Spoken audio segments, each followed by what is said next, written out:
All right. Good afternoon, everybody. Um, we are going to get started with this month's Planning Lunches at Noon webinar.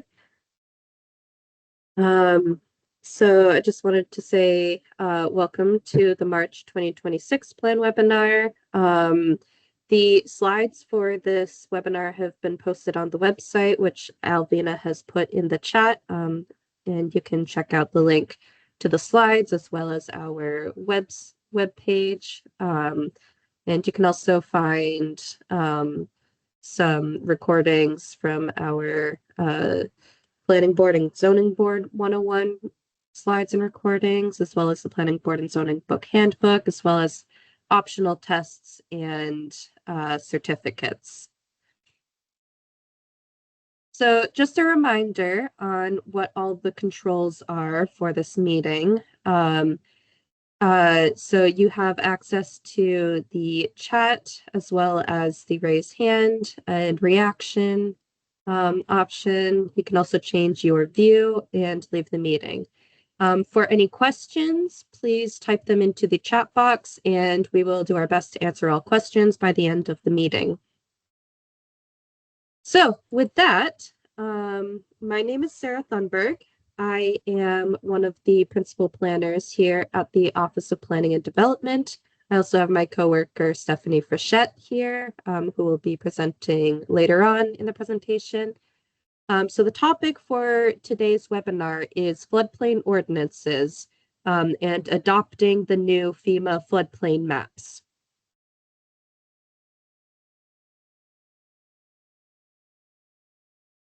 So the National Flood Insurance Program is a federal program which is administered by FEMA. It was created in Congress, or created by Congress in 1968.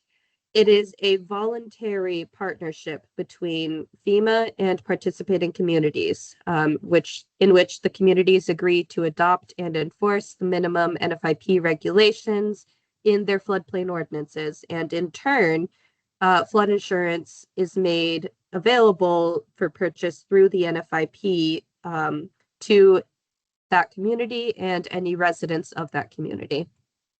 So there are three main components of the National Flood Insurance Program. One of them is knowing your risk through floodplain mapping, which is what we are focusing on today. Another aspect of the NFIP is reducing your risk through floodplain regulations and insuring your risk through flood insurance.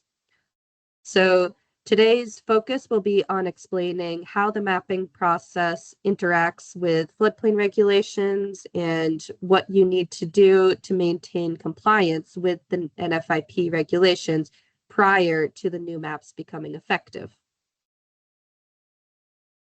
So as I said, the NFIP is a voluntary partnership. The community agrees to adopt and enforce local floodplain regulations through a local permitting process. And in doing that, NFIP flood insurance is available for purchase for all property owners and renters in the community. So in New Hampshire, we have a high percentage of participation in the NFIP. We have 220 communities which participate. That amounts to approximately 94% of the state which participates. And all of the participating communities are in white on this map. Any red or yellow or gray areas do not participate. And the one exception is Central Harbor, which is in the emergency program.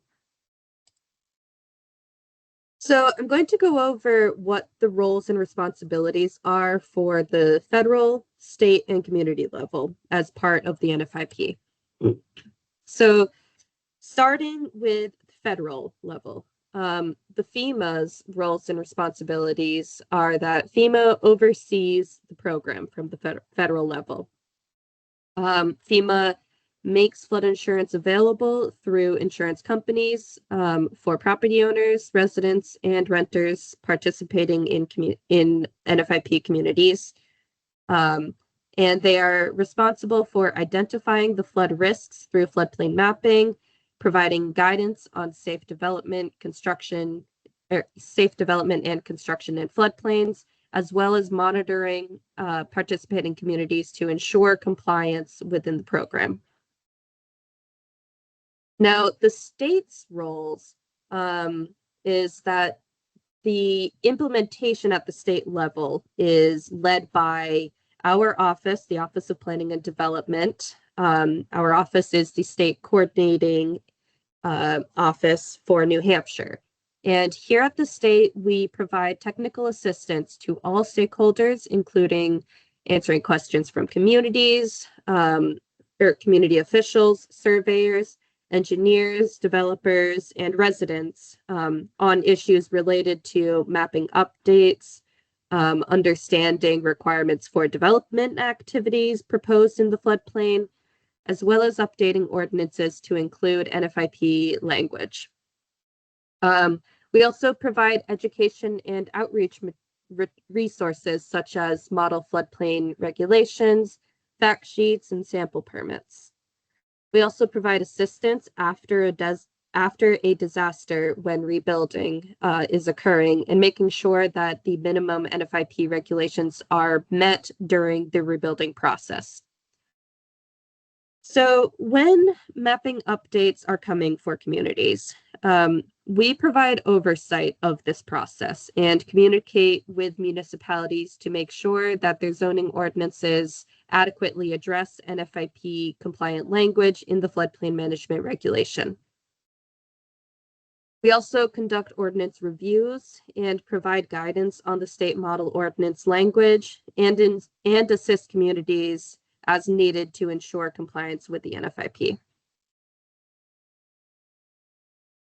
So at the community level, the community's responsibility is to understand the individual community's regulations and FEMA's maps.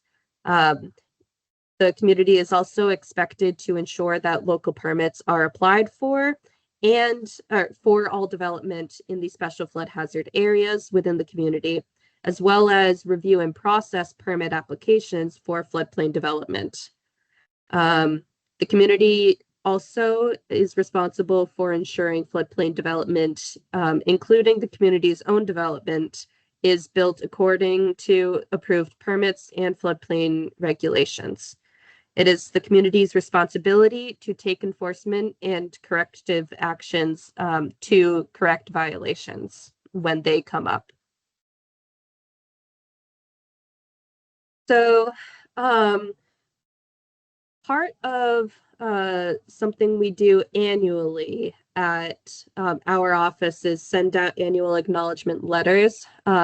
Now, these letters you should receive from our office, and the purpose is to acknowledge and confirm that your community is still participating in the NFIP and remind you of the community's responsibilities and request updated contact information of the floodplain administrator. And these are very important because this is how the contacts provided in these letters is how FEMA is able to contact your community regarding any mapping update information. So it is very important if you do get an acknowledgement letter from us to please fill it out and provide the correct contact information.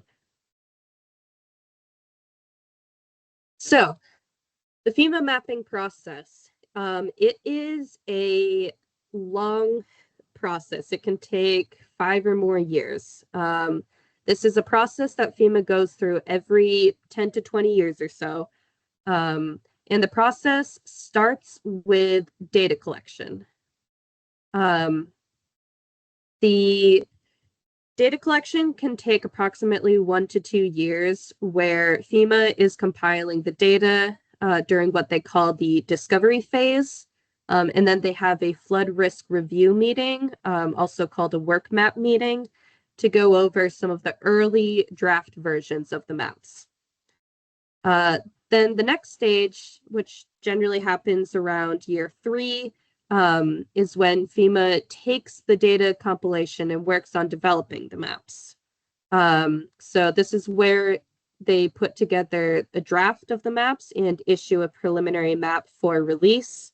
And then from there, they have a consultation coordination officer meeting, or CCO, to go over the preliminary maps, which is then followed by a 90-day appeal period. So this is the map development process. This can take three or more years. So again, this does take a very long time to develop these maps. But after the appeal period has ended, and the community submits any surveying data to dispute any of the maps, then FEMA incorporates any of those appeals into a revision of the map and then finalizes the map. So this brings us to the map adoption stage, which can happen generally around year 5 in the process. And this stage is started by the issuance of the Letter of Final Determination, that is this LFD. And this starts a 6-month clock for communities to adopt the new maps prior to the new maps becoming effective.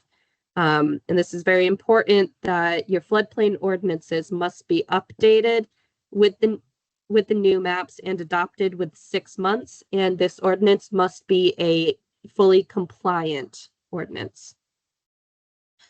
Now, 3 months after the LFD has been issued, FEMA will hold a public meeting. Generally, we call it an open house, where residents and community members are welcome to come and view the new maps and ask questions. A lot of the times, the residents just like to see the new maps and see if their property is now within the floodplain or not, or if the flood zone has changed. All community members are welcome to attend these open house meetings. And then generally 3 months after the open house, the flood insurance rate maps and accompanying flood insurance study report become effective. By this date, all community regulations must have been updated with the appropriate language and necessary revisions in order to remain compliant and in good standing with the program. Now, I'm sure you're all interested as to where your community is in this process. So I've put together a map here that shows the current status of all the watershed mapping projects in New Hampshire. So the watersheds which are in purple, which is Coos County, the Saco watershed, generally most of Carroll County, portions of Grafton County and Sullivan County. So these are in the data collection stage, and this is where communities meet with FEMA to communicate priority areas for remodeling, because FEMA does have to prioritize areas to remodel, because they do not have an infinite budget. So in doing the mapping updates, they do need to focus on the most problematic areas. So this is when your community wants to notify FEMA about which areas are most important to your community. Now, the blue areas are where preliminary maps have been published and are available. And so communities should be reviewing these preliminary maps and getting an idea of whether or not your community is going to be changing the level of regulations. And then after the preliminary maps are available, we currently have the appeal period happening for Strafford County. And this is when communities should submit any surveying data that they have, or any ongoing project plans that affect the floodplain areas. So if you have a current like bridge replacement project going on that it was not incorporated into the FEMA maps, this is when you would want to submit that development or project plans to FEMA to incorporate into the new maps. Now, the southern part of Rockingham County is in a special, like unique situation right now where they have gone through the appeal period, and FEMA is currently doing the revisions, substantial revisions from in this watershed, and FEMA will likely re-release preliminary maps after the revisions have been made. And then after the revisions have been made and maps are finalized, then communities are just waiting on the LFD. So right now, all of Belknap County, as well as the Winnipesaukee watershed, the portion of southern Carroll County, and the Kentucky watershed of Merrimack County. These watersheds are all waiting for the letter of final determination. The maps have been finalized, and this is when your community should really be making any ordinance updates that our office has sent you to ensure that when the LFD is received, your community has a compliant ordinance and is able to update the maps dates and titles to then have a fully compliant and up-to-date ordinance. Now, Hillsborough, well, just the western half of Hillsborough County is currently has an LFD that's been published, and so these communities are currently in the process of adopting the new maps, and will be within 6 months, will have the new maps effective. I did want to note Merrimack County, the Merrimack watershed of Merrimack County, as well as the Pemigewasset watershed of Grafton County. Those watersheds have already gone through this process and have had finalized and published maps, which is why there is no update for them, because those projects have been finished. All right, I'm going to pass it over to Stephanie, and she's going to talk about what compliance means. Thanks, Sarah. That was a great summary. So now we are going to talk about the community floodplain regulations, what needs to happen for a community's regulations to remain compliant and in good standing, and what you need to know about the floodplain mapping updates. So first, what does it mean to be compliant and in good standing with NFIP? We already discussed the way the program works is that communities agree to adopt and enforce the minimum NFIP regulations in their floodplain ordinances, and in return, flood insurance through NFIP is made available to participating communities. To be NFIP compliant, communities need to continue to execute the duties that are outlined in your floodplain ordinance, as long as the ordinance contains at least the minimum NFIP language, and meet those community responsibilities from a few slides ago. In the context of these mapping updates, community floodplain regulations need to include the adoption of any necessary revisions that OPD provided during the last ordinance review, and they need to include reference to the correct date of the floodplain maps prior to the new maps becoming effective. As a participating community of NFIP, there's certain language that needs to be included in the adopted floodplain ordinance. It must include at least the minimum NFIP requirements. The minimum requirements depends on the flood zones that exist in that community. So if a community has a lot of flood risk, then they will be required to incorporate more restrictive regulations. In the next few slides, we'll discuss this more, but basically, we have state model ordinances with the different levels of regulations for a community to use for their floodplain ordinance. So there's a level B, C, D, and E, and all of these depend on what flood zones exist in a community. There's also a link to the federal regulations on this slide so you can see what the FEMA requirements are. But the state model ordinances that we have already comply with the FEMA requirements. They've been reviewed and approved by FEMA for use in your community floodplain regulations. And a lot of communities have adopted the state model ordinance in their floodplain ordinance. So the language that must be in a community's floodplain ordinance depends on what level of regulations they need to follow. The level of regulations is based on what flood zones exist in the community, and if there are multiple flood zones that exist, then the more restrictive level of regulation would apply. So this slide has a table of different flood zones and a description of the flood zones, and then what level of regulation would apply. So for example, if you are an inland community and you have an AE zone and a floodway, that would fall into the level D.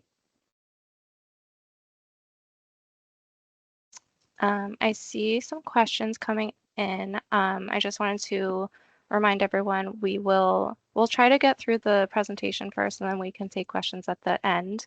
But we will definitely try to leave time for questions so that we can make sure we're answering any questions that you might have. So we have state model ordinances available online. These are basically floodplain ordinance templates that are approved by FEMA, and they do have the required language based on the flood zones that exist in your community.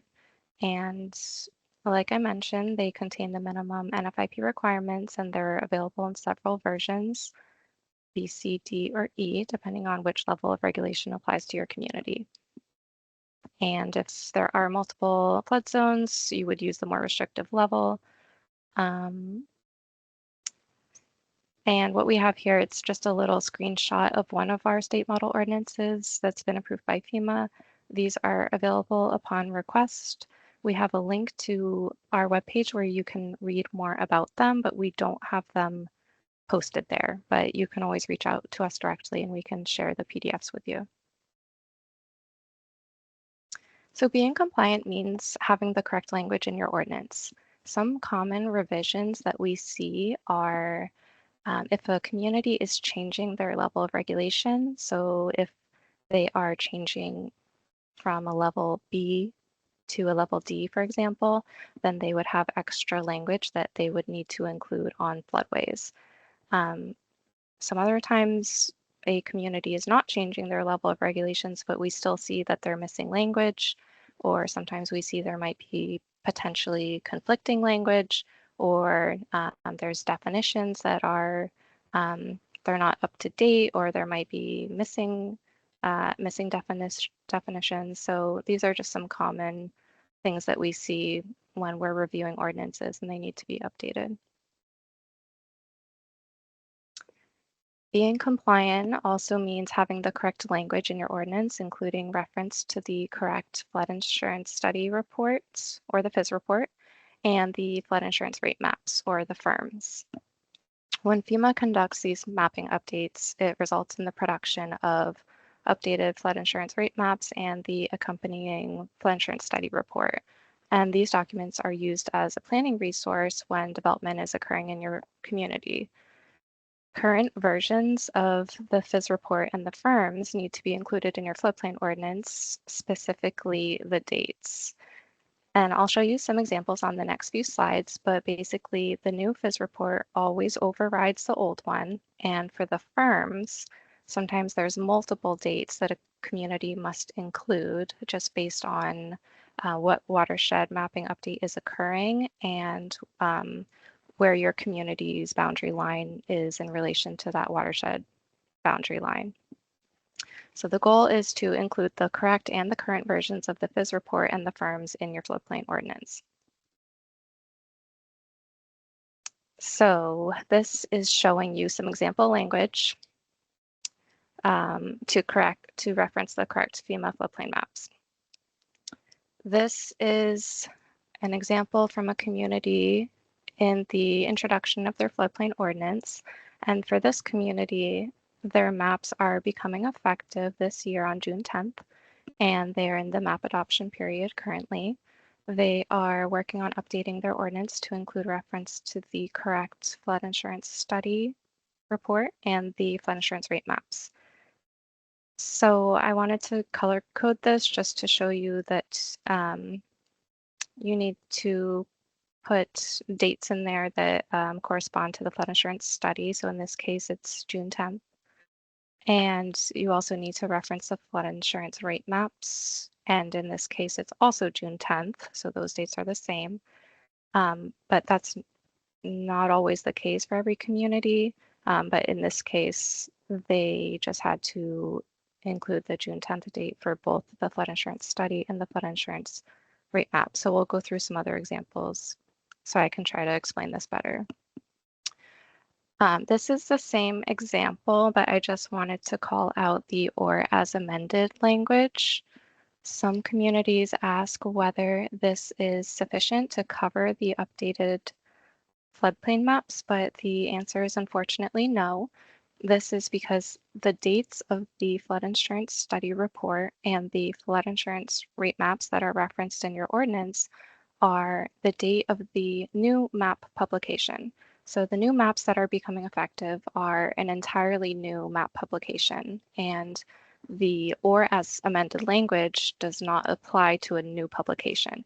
It would apply more to an existing publication. So if FEMA were to make an amendment to the map, but these maps that are becoming effective are not an amendment, it's a brand new map publication.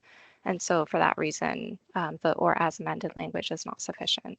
And we've also clarified this with FEMA multiple times and just wanted to call it to your attention here today that or as amended language is not sufficient, and you still need to be referencing the current and the correct dates of the flood insurance study report as well as the flood insurance rate maps. Here's another example. This one comes from a community that was a part of the Merrimack County Merrimack watershed mapping update. So for this community, the flood insurance study report is January 23rd of 26, but they had multiple firm dates that they needed to reference, which was January 23rd, 26, as well as April of 2010. So it depends on where the community lies in relation to the watershed boundary. In this particular community, there were two watersheds that intersected, but the recent mapping update changed only a portion of the community's floodplain maps, which went effective in January of this year.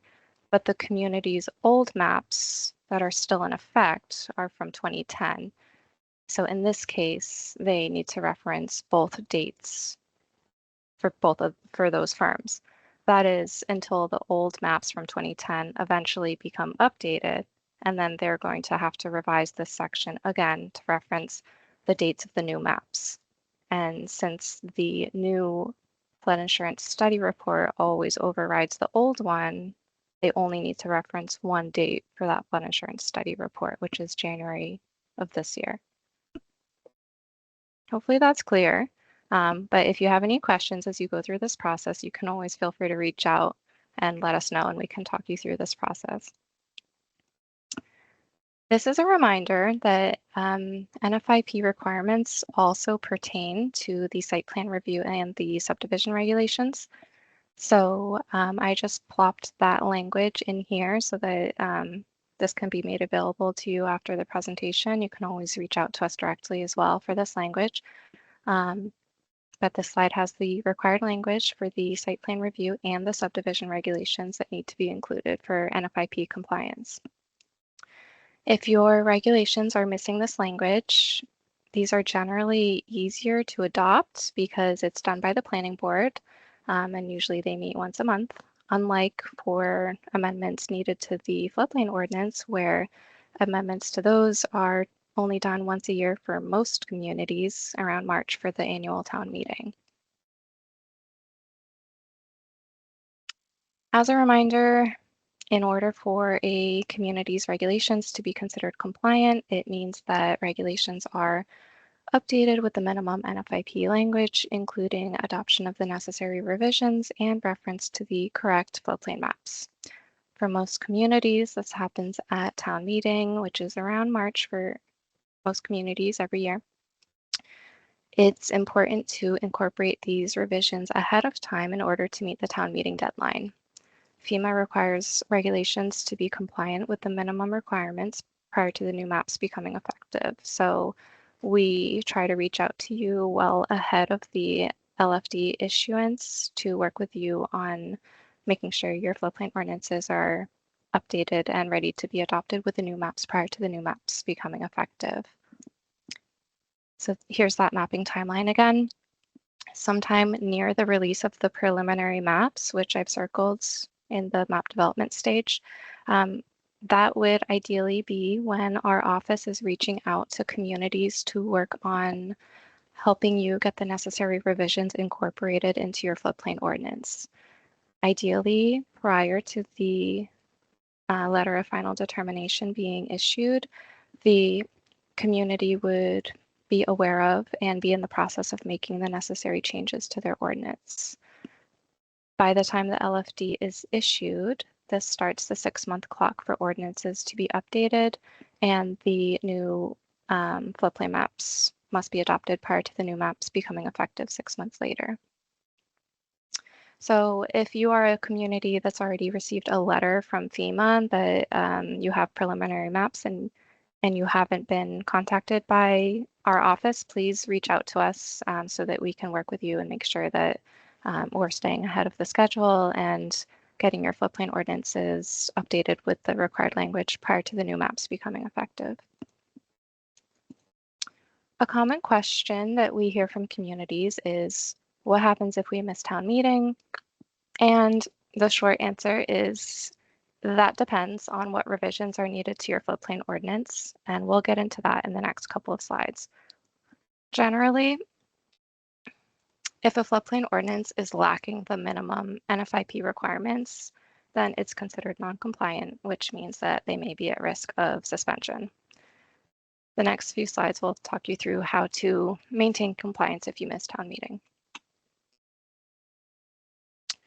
A special town meeting may be necessary if a community has revisions that were never incorporated in their floodplain ordinance. So if OPD reviewed your ordinance and considered it non-compliant and then provided our revisions on what needed to be amended, and those amendments were not done, then that might require a special town meeting. The way to maintain compliance is by having your floodplain ordinance contain the minimum requirements, including adopting those amendments and including the correct FEMA flood insurance study report and the flood insurance rate maps.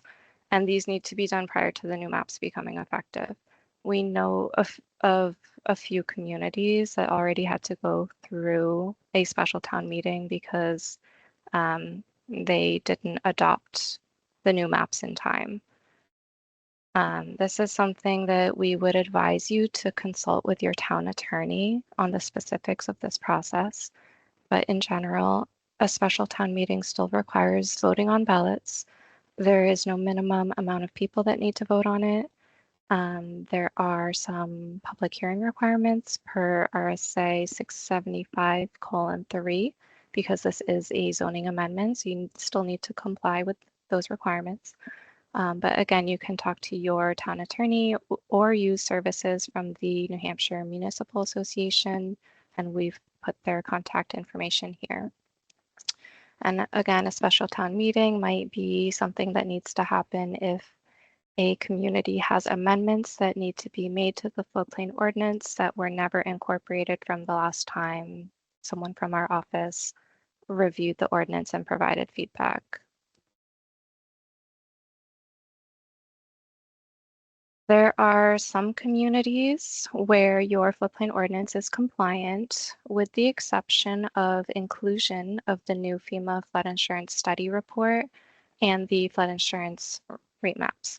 So in this case, there is a provision, RSA 67457, which allows New Hampshire municipalities to adopt the new flood insurance rate map and flood insurance study report through a resolution by the local governing body. Following the resolution passing, this statute allows municipalities to amend their floodplain ordinance by replacing the old firm and FIS report date with the new firm and FIS report date without further action by the local legislative body.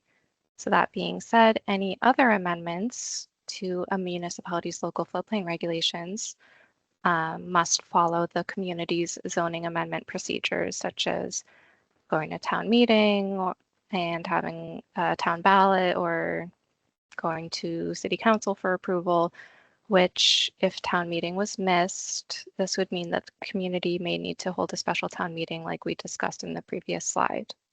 So this resolution is an option for communities whose ordinances are otherwise compliant, with exception of reference to the correct and current floodplain map date for the flood insurance study and the flood insurance rate map. If you are a community with maps becoming effective soon and your ordinance is otherwise all set with the exception of the dates of the firm and the FIS report, then that would be a best case scenario because the process is fairly simple. Adopting the resolution is done by the local governing body, the Board of Selectmen in most communities, during a regularly scheduled Board of Selectmen public meeting, and adopting the resolution to update the floodplain ordinance should be noticed on the Board of Selectmen meeting agenda. During that Board of Selectmen meeting, a vote should be taken on the resolution, which would be recorded in the meeting minutes. There is no requirement for a public hearing on the adoption of the resolution, and this would be at the discretion of the Board of Selectmen or the governing body. Here we have an example of resolution language. So in this case, it's for a community that has two dates that they need to include for their flood insurance rate maps. Again, because of where their community is in relation to two different watersheds that intersect it. So the language is up at the top, so it references June 10th for the flood insurance study report, and then it references two different dates for the flood insurance rate maps.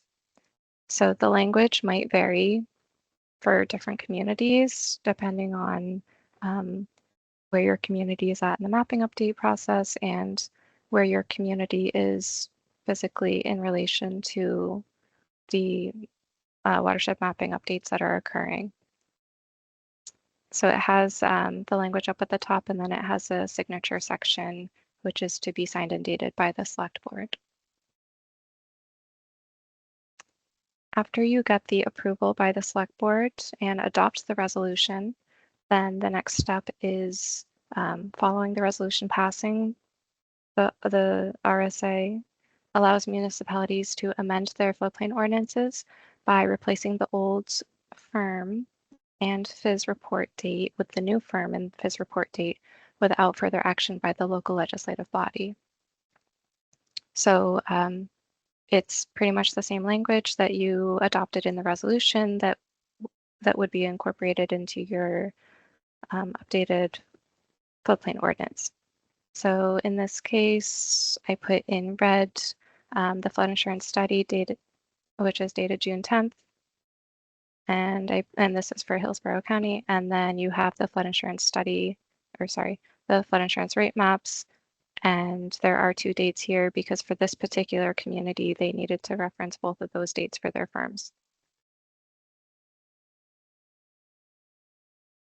FEMA also requires certification, which is confirmation that the ordinance was in fact updated as part of this resolution process. So this is just saying that you certify your ordinance as a true copy, that it references the flood insurance rate maps adopted by the Board of Selectmen, and you would include the date that it was adopted, Usually this is filled out and signed by the town clerk, and we have an example here that we can share with you.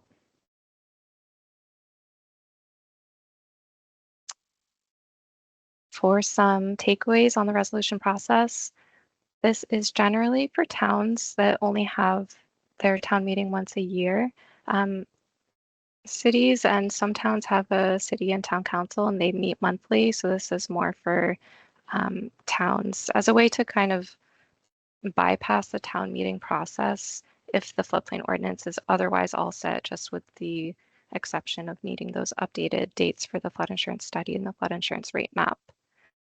So this is a possibility when there's no other amendments that are needed to your floodplain ordinance. It can be done by the Board of Selectmen during a regularly scheduled Board of Selectmen public meeting. It does not need to go to town meeting, and the state statute doesn't specify that this must be a public hearing.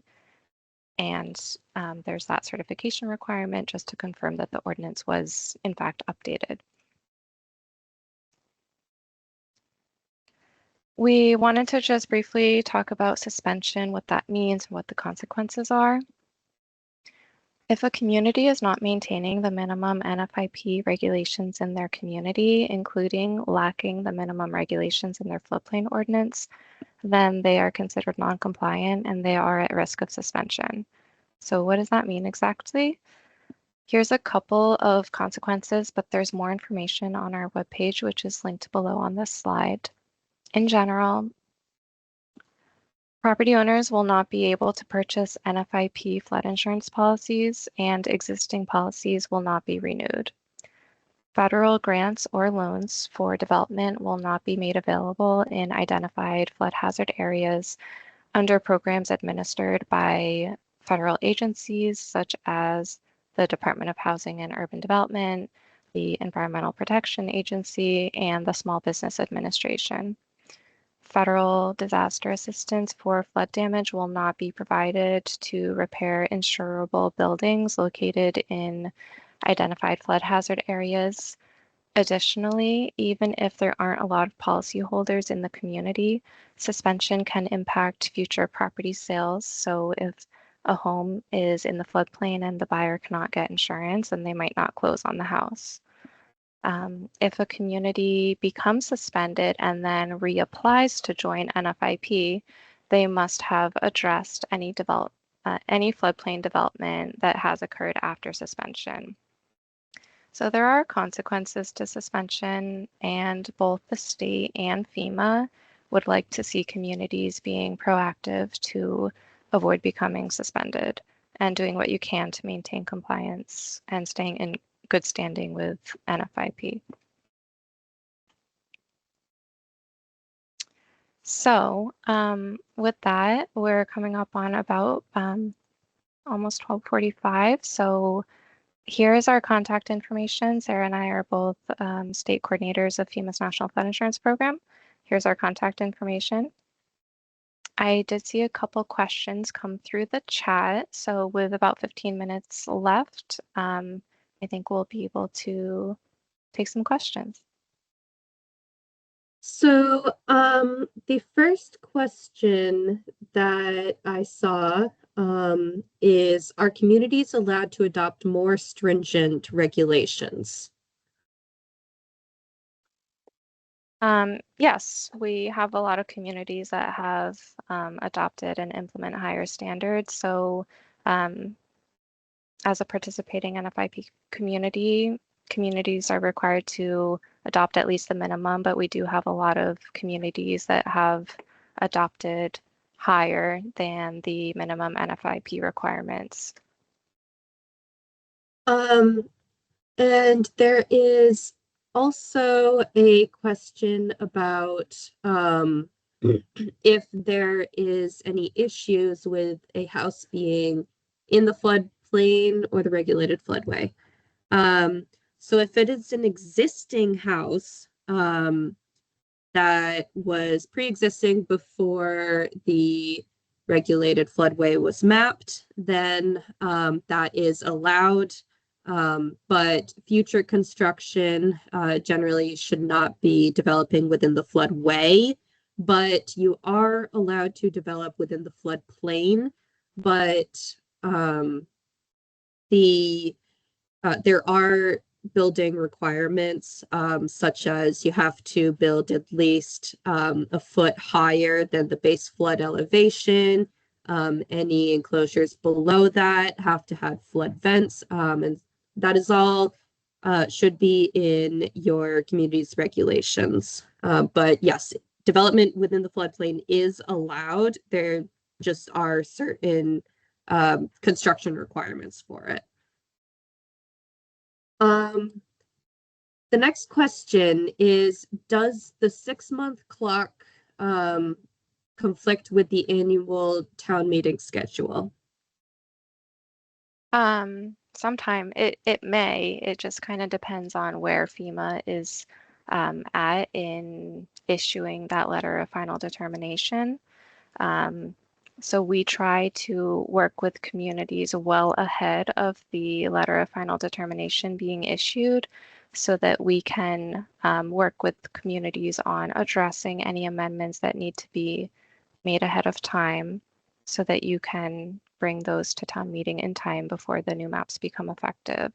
But yes, there are times when it's not very convenient timing where the letter of final determination is issued and communities need to adopt the new map within 6 months. Thank you. I did want to follow up on the higher standards. So there is a program that is in addition to the National Flood Insurance Program called the Community Rating System. And this rewards towns for having higher standards by rewarding them with points for different activities that the town has. So if the town has an annual log of culvert cleanings, or if the town has an open space restriction, all of that will be rewarded by the community rating system. And for every 500 points the community gets, that corresponds to a 5% insurance premium discount for any NFIP policyholders in the community. So we really encourage participation in the community rating system. It is a great way to improve your floodplain management as well as reduce insurance premiums for your residents.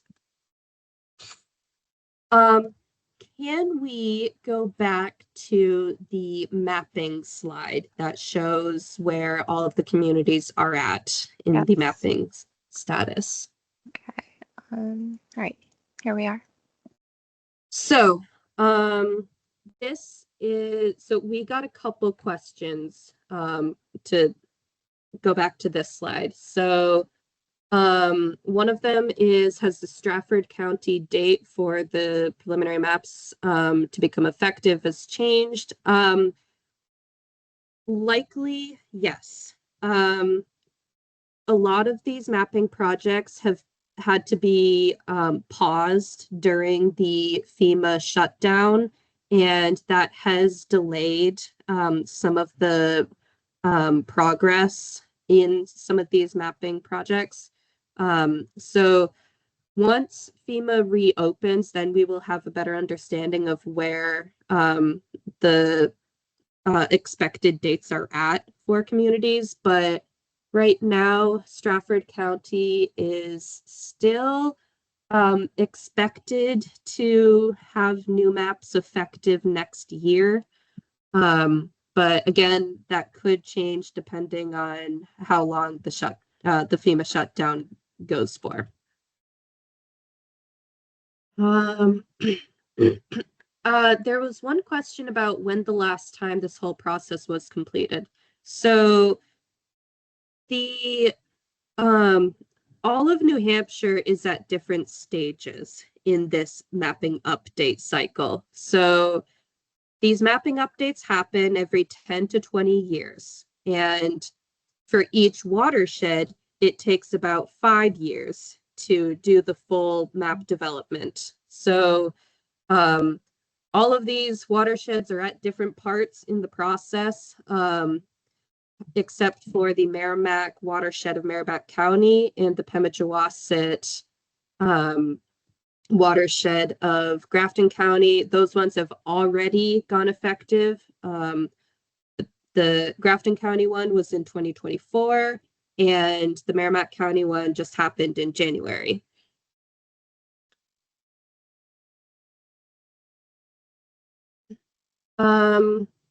So if you have specific questions about your own community, I recommend you reach out to Stephanie or I, so that we can verify the correct dates for your individual community. And we had our contact information at the end of the slides, but the recording and the slides will be posted to our website. The slides are out there now. The recording will be posted as soon as, or shortly by the end of the week.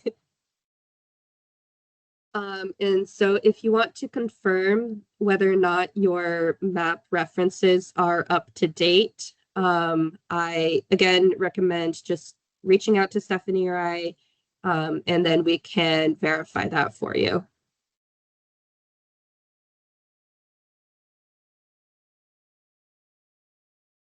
So if you are looking to find the preliminary maps, I posted the links in the chat, but the FEMA Map Service Center is where you can find all of the maps. Now, this is a bit of a complicated website to navigate. So you want to put in the address, and then there should be a section to show all products, and then you can kind of expand the files to find the preliminary map folder. And then all the preliminary maps should be in there if they are available. So if you're only seeing the existing map, then you want to go into that show all products to find it. So just to reiterate, the green sections of this map right now are communities or are watersheds that are in the appeal period process. So that is when the preliminary maps have been published and communities are able to submit any surveying data or ongoing projects that have not been incorporated into the new maps and submit that data to FEMA to be then incorporated into the maps. Now, Rockingham County, or a portion of Rockingham County, has already gone through the appeal period and is now in map revisions incorporating that data into the finalized maps.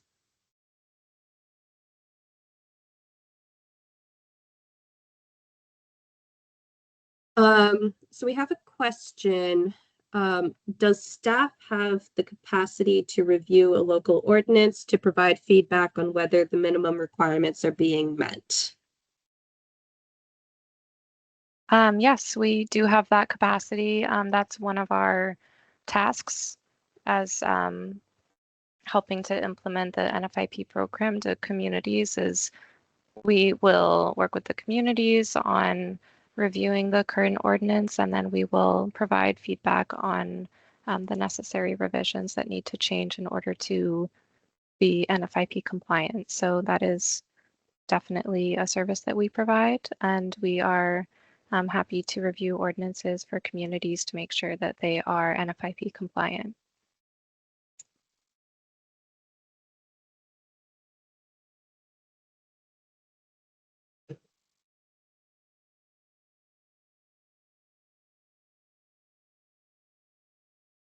So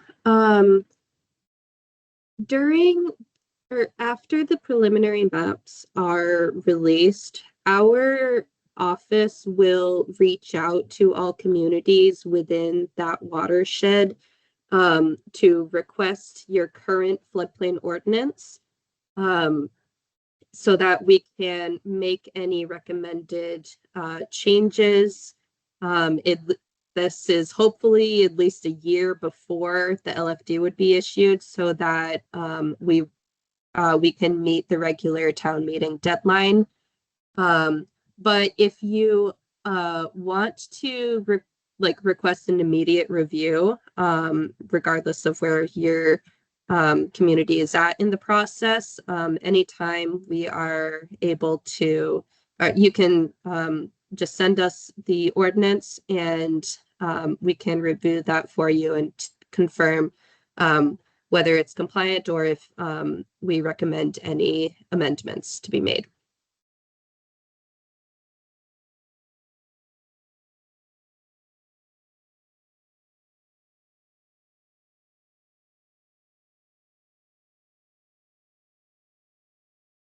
So if you guys have any more questions, please continue putting them in the chat. We do have about 4 minutes left. But during each of these steps in the mapping process, we are sending out emails to every community in the watershed that it has like advanced to a next step, explaining what the what action items are needed right now, what you should be looking for or looking forward to, and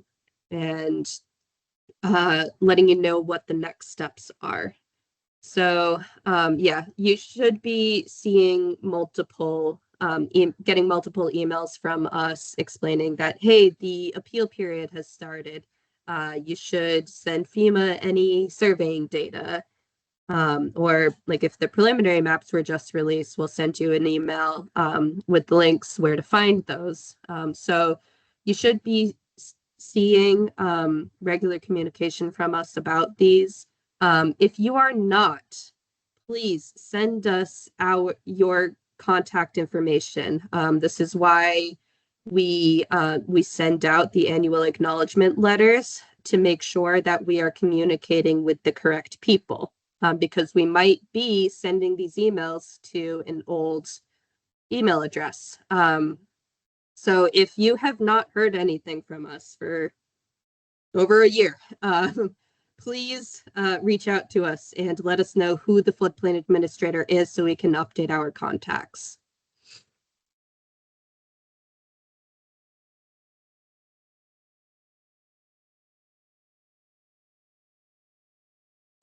If you think that your current floodplain ordinance is out of date, I would recommend sending us the floodplain ordinance, and then we can let you know if it is out of date and any recommendations. And then if you want to bring that to the planning or select board, to let them know that, yes, it is out of date and here are the updates we recommend, I think that would be the best process to handle it. Yes, I do know the FEMA Map Service Center is very difficult to navigate. It is not the easiest website to navigate around. So if you are having issues, please contact us and we can help walk you through that process.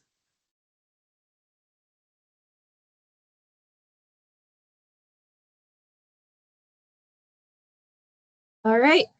I think we are going to wrap it up. I have 12:59 on the clock. Thank you, everyone, for coming to the presentation today. I hope this was helpful information. Thank you. I was going to ask if you could put our contacts up again. So yeah, if you have any questions, please reach out to Stephanie or I. We are the NFIP coordinators for New Hampshire, and our whole job is to help you guys stay in the program. So any questions, we will be happy to answer them. All right. Thank you. And I hope you enjoy the rest of your Thursday.